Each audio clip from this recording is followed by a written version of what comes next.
शक्ती प्रदर्शन करत महाआघाडीचे उमेदवार राणा जगजितसिंह पाटील यांचा उमेदवारी अर्ज दाखल। लोकसभा निवडणुकीत रणांगण दिवसेंदिवस तापत चालले आहे। मंगळवारी काँग्रेस राष्ट्रवादी आघाडीच्या वतीने राष्ट्रवादीचे उमेदवार राणा जगजितसिंह पाटील यांनी धडाकेबाज शक्ती प्रदर्शन करत लोकसभा उमेदवारी अर्ज दाखल केला। यावेळी काँग्रेस राष्ट्रवादी महाआघाडीचे जिल्ह्यातील सर्व नेते उपस्थित होते।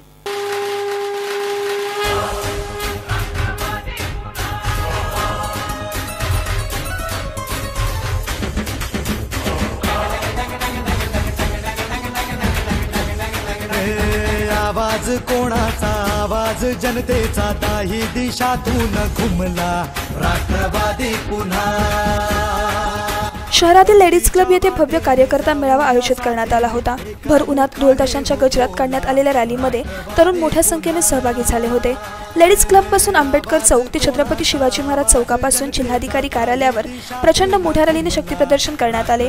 यामध्ये माजी मंत्री डॉक्टर पद्मसिंह पाटील, दिलीपराव देशमुख, आमदार दिलीप सोपल, आमदार मधुकर चव्हाण, बसवराज पाटील, सतीश चव्हाण, विक्रम काळे, माजी आमदार सीना अलुरे, काँग्रेसचे जिल्हाध्यक्ष प्रशांत छेडे, जिल्हा परिषदेचे उपाध्यक्ष अर्चना पाटील यांच्यासह आघाडीचे नेते सहभागी झाले होते। यावेळी उमेदवार राणा जगजितसिंह पाटील यांनी युतीच्या फसव्या धोरणावर टीका केली।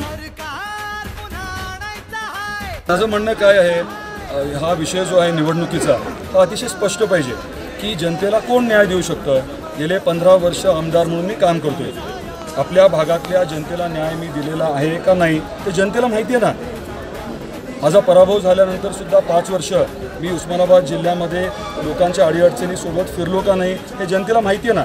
गेल्या 5 वर्षामध्ये जेव्हा आपल्या भागातला नागरिक, आपल्या भागातला ग्रामस्थ, आपल्या भागातला शेतकरी, आपल्या भागातले जे बेरोजगार युवक आहेत ते जेव्हा अडचणीत होते तेव्हा त्यांच्या पाठीशी कोण उभं होतं हे देखील जनतेला माहिती आहे। आणि याच 5 वर्षात केंद्रात आणि राज्यात त्यांची सत्ता असताना शिवसेनेचे आत्ताचे उमेदवार असतील, पालकमंत्री असतील, इतर त्यांचे नेते असतील, 5 वर्षामध्ये एक तरी भरीव काम केलं का?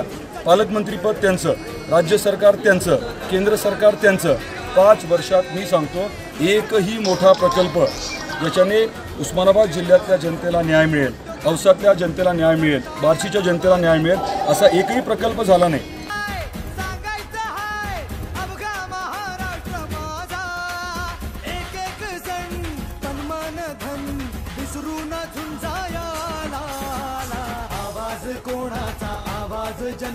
जिल्ह्यातील पारंपरिक प्रतिस्पर्धी असलेल्या राष्ट्रवादी काँग्रेसचे उमेदवार आमदार राणा जगजितसिंह पाटील आणि शिवसेनेचे उमेदवार माजी आमदार ओमराजे निंबाळकर यांच्यात मोठी चुरशीची लढत होत आहे। शिवसेनेपाठोपाठ राष्ट्रवादी काँग्रेसचे उमेदवार राणा जगजितसिंह पाटील यांनी जोरदार शक्ती प्रदर्शन करत मंगळवारी उमेदवारी अर्ज दाखल केला। उस्मानाबाद लोकसभा निवडणुकीकडे संपूर्ण राज्याचं लक्ष वेधले आहे। पारंपरिक प्रतिस्पर्धी असणारे चुलत भाऊ यांच्यामध्ये ही लढत होत असल्याने दिल्लीकडे कोण छेप घेणार याची मोठी उत्सुकता लागली आहे। पंख पसरुनी उंच छेप घेतली, भरभराट आणली, वेस नवी गाठली।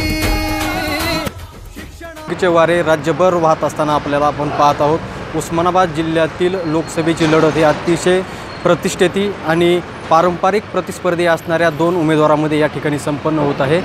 शिवसेनेचे उमेदवार ओमप्रकाश राजे निंबाळकर आणि आघाडीच्या राष्ट्रवादी काँग्रेसचे उमेदवार राणा जगजितसिंह पाटील या दोघांमध्ये ही लढत होत आहे। याच्यामध्ये अतिशय चुरशीची लढत ह्या उस्मानाबाद जिल्ह्यासाठी मानली जाते। संपूर्ण राज्याचं लक्ष असणारी ही निवडणुकीचा रणधुमाळी आता मोठ्या प्रमाणावर पेटलेली आहे। काल शिवसेनेचे उमेदवार ओमप्रकाश राजे निंबाळकर यांनी जोरदार शक्ती प्रदर्शन करत आपला उमेदवारी अर्ज दाखल केला।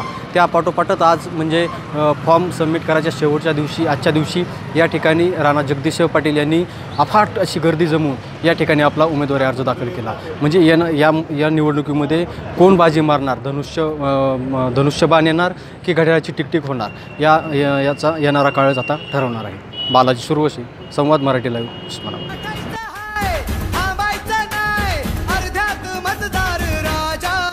बालाजी सुरवसे, संवाद मराठी लाईव्ह, उस्मानाबाद।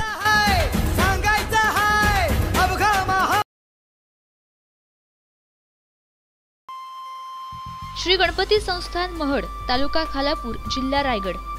श्री वरदविनायकाच्या भक्तांसाठी भक्तनिवासाची सोय, स्वच्छता आणि 24 तास गरम पाणी, सीसीटीव्हीची नजर। आगाऊ नोंदणीसाठी संपर्क करा 02192 26 69 12। 72 76 47 38 54.